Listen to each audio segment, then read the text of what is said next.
We're sitting here with Alessandro Bertinetto in Turin, and we have 5 questions for him. We are curious, how did you originally arrive to aesthetics? Thank you, Max, for this very nice interview and very nice question. So I studied aesthetics in Turin, actually, with Sergio Givone, who was a student of Luigi Pareyson. And at that time, I used to play music, and I loved that. I play music still now. So, and I was very much interested in arts and aesthetics, philosophy of art, as I was a student. And later, I did my dissertation, tesi di laurea, with Gianni Vattimo. And it was on a German philosopher, Manfred Frank, who is still living in Germany. And actually, it was not focused exclusively or principally, actually, on aesthetics, because it was focused on his philosophy of subjectivity, but a chapter of that book that I have written later was on the philosophy of art of Manfred Frank, especially related, because it was especially related to Romanticism and to the role of aesthetics and art in Romanticism. And the main point of his idea that I later also considered was about the relevance of art for finding a sense of human existence, or it was about the relation between art and knowledge, art and truth. And later, after having studied something that is not immediately related with aesthetics or philosophy of art, Fichte, Johann Gottlieb Fichte, then I started working in the field of aesthetics together with my colleague Gianluca Garelli and Federico Vercellone. We have written an handbook on modern and contemporary aesthetics, an history of aesthetics, actually. And I also discovered, in a sense, in Fichte himself, a philosophy of image that is actually very powerful, in a sense. And of course, in Fichte, image Bild in German is not an aesthetic concept, properly speaking, but actually it is a concept that is related with the genesis of conceptuality, in a sense. But nonetheless, I tried to apply this philosophy of image also to aesthetics and to the current debate in visual studies and the so-called iconic turn in philosophy. Oh, that sounds like a very much Turin type of a story for me, this sort of amelioristic existential philosophy. One of your philosophical adventures concerns habits. Traditionally, habits, although discussed in length by John Dewey, who was one of the founding figures for a discourse on aesthetic experience, have been separated from the discourse on aesthetic experience. But you claim that aesthetic habits, if I got that right, in fact, govern the aesthetic experience. Could you elaborate on this for our listeners? Yes, thank you very much for this question. Yes, habit and aesthetics seem not to be very much related, reciprocally or mutually related. But I think that habits nonetheless are very important for aesthetics, and I discovered this point while working on improvisation, because working on the aesthetics of improvisation, then I realized the importance of habits for improvisers.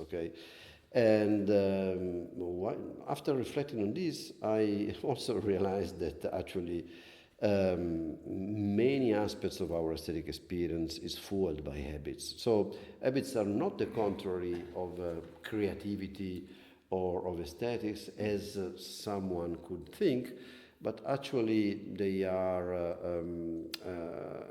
we could say, in a sense, the backbone of aesthetic agency, of aesthetic appreciation, and aesthetic perception, and aesthetic attention. And on the other hand, there is also following Dewey and other philosophers, Merleau-Ponty, for example, and nowadays many other, there is a kind of aesthetic aspect of the genesis of habit per se, because if we not limit ourselves to consider habit as a kind of a compulsory behavior, mechanical behavior, but also as something that organizes our experience, our existence, then we may say that habits form themselves while being attentive and responsive to situational affordances. And so, in a sense, the good habits, healthy habits, as Dewey would say, are aesthetic in the sense they are sensitive to the nuances of the environment. Okay, and in this sense, as for example my colleague Maria Grazia Portera argued, there is a kind of aesthetic origin of habit, also because we are satisfied, we are pleased when our habits are able to plastically adapt to the environment, to the specificity of the situation. Oh, I think it's a great idea. I never thought about that. We studied habits and we studied aesthetic experience, but actually I never got the connection before I read you.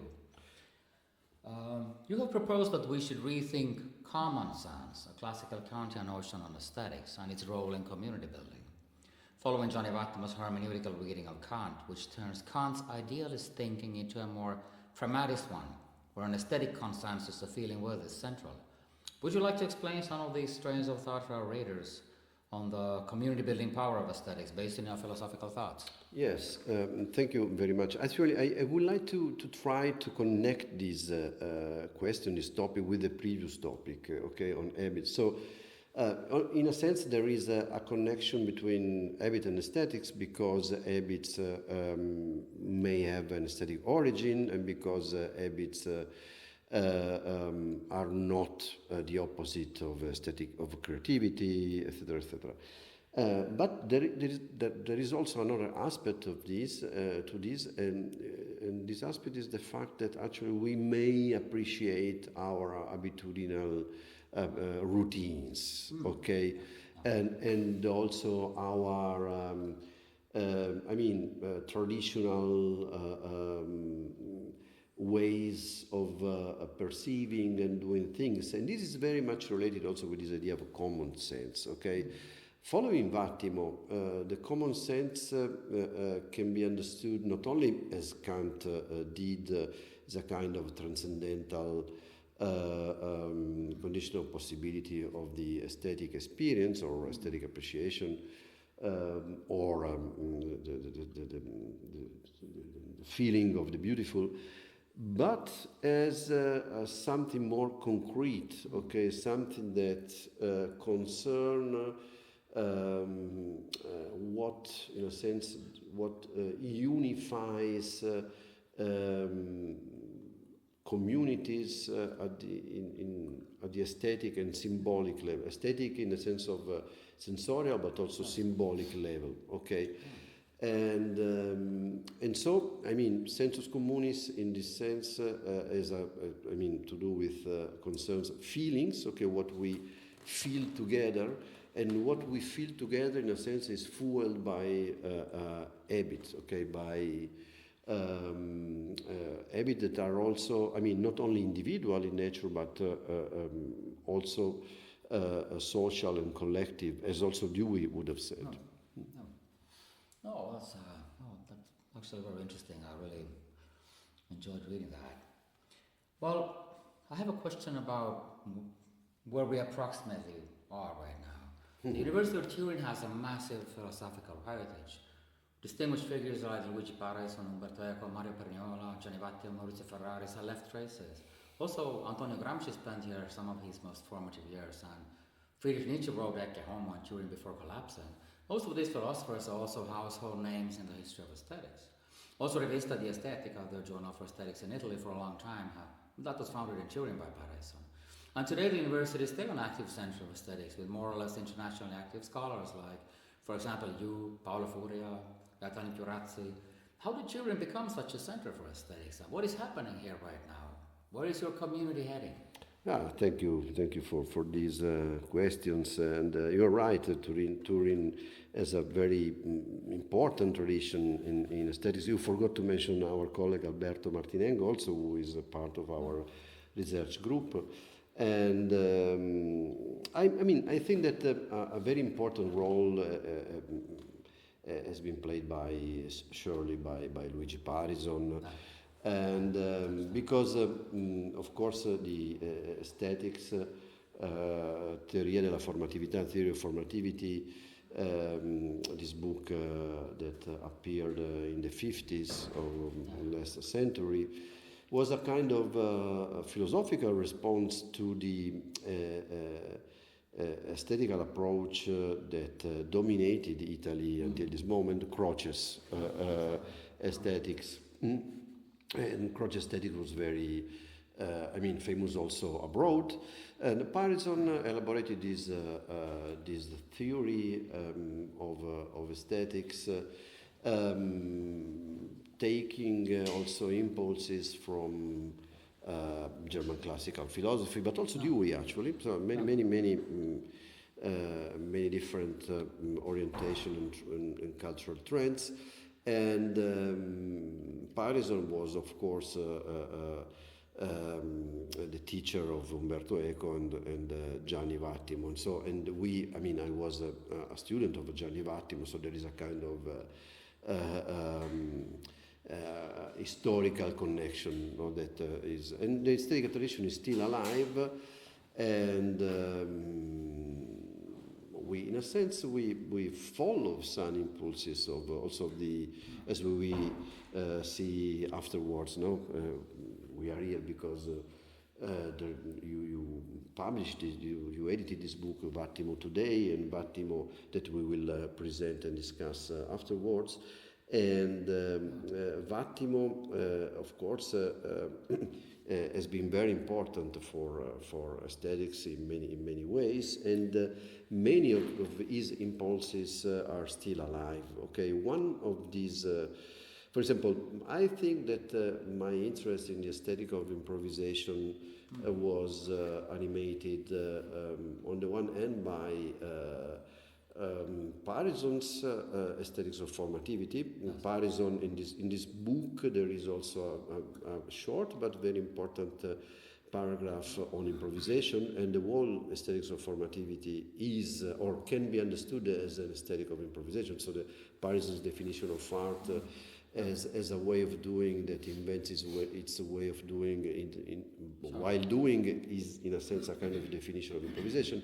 And Vattimo retook, in a sense, this idea, and of course applied it to different branches of our aesthetic life, also as I think at the level of everyday aesthetics, in a sense. And now where we are heading in different directions, in many different directions. For example, Paolo Furia is working on the aesthetic of landscape, in particular aesthetic of fashion. Alberto Martinengo is working in the field of the connection between aesthetics and politics. I am aiding in particular I'm working in the field of the connection between habit and aesthetics. Now we have this project HABITUS, okay, that has been found by our government, and the point is to articulate and develop the connection between habit and aesthetics, also in in directions that, in a sense, are continuing the work of Luigi Pareyson, Umberto Eco, and Gianni Vattimo. No, that was good. I was thinking about the way Pareyson is not very much known internationally, but I've read him a lot and I found it really interesting. But also it's fascinating that some places just start keeping this tradition. Because in many places you have one esthetician or maybe two, but I mean you all the time have many for a long time. So May I add something on that? Luigi Pareyson, I think that it was a pity that Pareyson has been not translated into English. And so this was the main problem. But is quite known in Germany by now. There is a German translation, and in Spain there is a Spanish translation now of the aesthetics theory of formativity. And for example, in Germany has been put in touch, culturally with Adorno, for example. And yes, I think that this aesthetics is very theoretically useful and also very useful for artists. Okay, I know many artists or musicologists or theorists of art who, in a sense, can easily apply Pareyson's concepts and notions of aesthetics and philosophy of art to their practice. No, I totally agree, and that's fascinating. I just edited a book with Jolton Stromage called Forgotten Aestheticians, and we got many interesting names which we never heard about, and I wasn't sure who to write about myself. I was thinking about Pareyson for a moment, because in some sense internationally he's forgotten. And he was a name a long time ago, and still in the 50s. But then I chose another forgotten Finnish one. I thought that was interesting, but very much something that people should read. Your book, Aesthetics of Improvisation, Estetica dell'Improvisazione, from 2021, has a great expansive view of improvisation, including what to do in moment of crisis, say like preventing an airplane from crashing, but it also deals with expertise. We talk about improvisation, for example, as being between habit and automatic reflex. I recall when I interviewed Richard Schusterman a long time ago, and he said that it's great that he's in interviews forced to come up with new ways of explaining his philosophy. We get comments from students and we travel to conferences to get into dialogues with our peers. What is the role of improvisation in philosophy, and should it be developed to meet our needs more? Yeah, this is a very great question. And this book, I've written this book 5 years ago now, and then the English translation appeared in 2022. Now is appearing the Spanish translation. And of course, I think that, so I am fascinated by the practice of improvisation, but also I consider the notion of improvisation very powerful under a philosophical perspective. So I think that also philosophically improvisation is a very powerful notion, especially when also it is put in touch with what seems its opposite, which is habit. So I think that this pair, conceptual pair, improvisation and habit, is in a sense, it's very important for understanding who we are, and who we are. The human beings, I think, also the pragmatists say that humans are bundles or creatures of habits. I would add that human beings are, of course, also bundles and creatures of habit, but also of improvisation. And we improvise in our existence in many ways for coping with what is happening, for coping with the circumstances in which we live, situations that we could not anticipate, or in a sense, but we can do this based on habits, and so our habits also are able, as I told before, to adapt more or less plastically to the situations in which they apply. And so, in this sense, I think that improvisation is an important philosophical notion, And also in philosophy, it is important. I've written a paper that appeared only online some years ago about philosophy and improvisation. Okay, and in a sense, I mean, it is true that improvisations, I mean, seem not to be a very good way to make philosophy when you think about that. I mean, when you make philosophy, you have to reason, you have to follow rules of thinking, etc., etc. But the point is that philosophy is, I think, is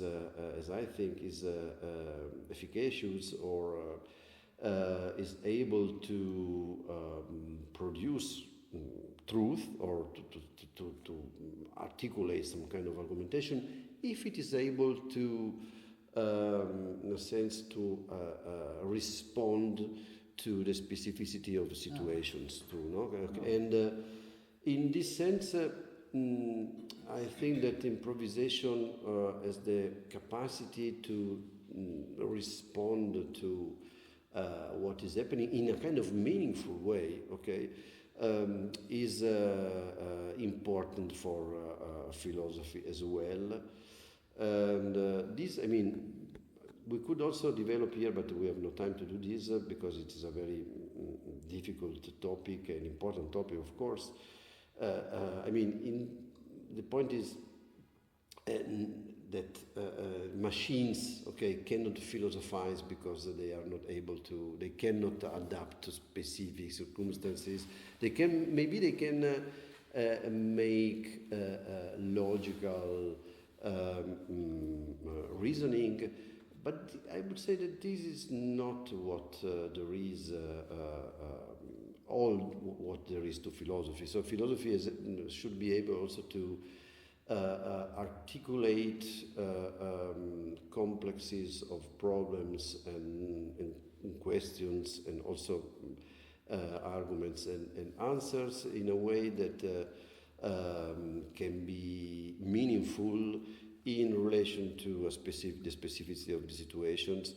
And in this sense, improvisation can be a way of making philosophy, especially when we think that something like a dialogue, like an interaction, like an interplay, can be a good way to make philosophy. And I think that, I think that when we make philosophy, we are always conversing, making a dialogue. This is very hermeneutical in a sense, no? Also with ourselves, maybe, but also with the tradition of our culture, also with other fellow philosophers, and with the situation in which we find ourselves living. So in this sense, I think that improvisation can be important, relevant for philosophy. Well, I started thinking when I was reading your book that a long time ago we had this experimental course with my colleague, Ari Lax, who's a photographer, and we were showing short films to students. And if the film was 3 minutes and 31 seconds, then the talk had to be 3 minutes and 31 seconds. And we had a dogma that we couldn't plan the talks. And then this course started, and we had to improvise all these talks, and the other one was keeping the watch. And weirdly, I came up with very interesting talks during that course. And I was thinking, because, I mean, you play the sax, could it be possible to have improvisation nights that you would get your topic like 1 minute before, and then you just, have short lectures? Or could this be fun? I don't know. We have never tried this, but I'll be happy to try it. Have you ever seen anyone play with this? Why not? Why not? This could be challenging in a sense, but I think that could be also funny in a way.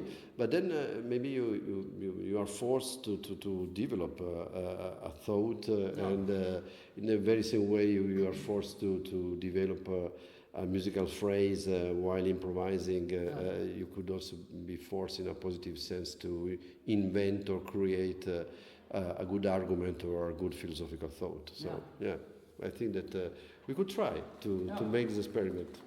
Okay, maybe this will happen at some point where we're in the same place. I will maybe try to This fix could this. be a very interesting way to organize a workshop, not with fixed papers, but with this kind of argument. So it is a very, I mean, traditional practice, no? That the musicians receive the theme, no, from the audience, and then they had to improvise on that.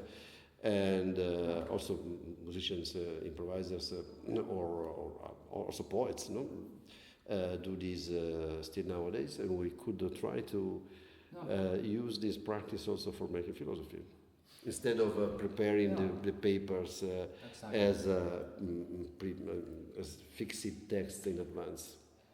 So maybe this will happen, but now I just have to thank you for your time for the podcast. Thank you so much for having us to talk with you. Thank you, Max. It was very good to speak with you. Thank you. I enjoyed very much.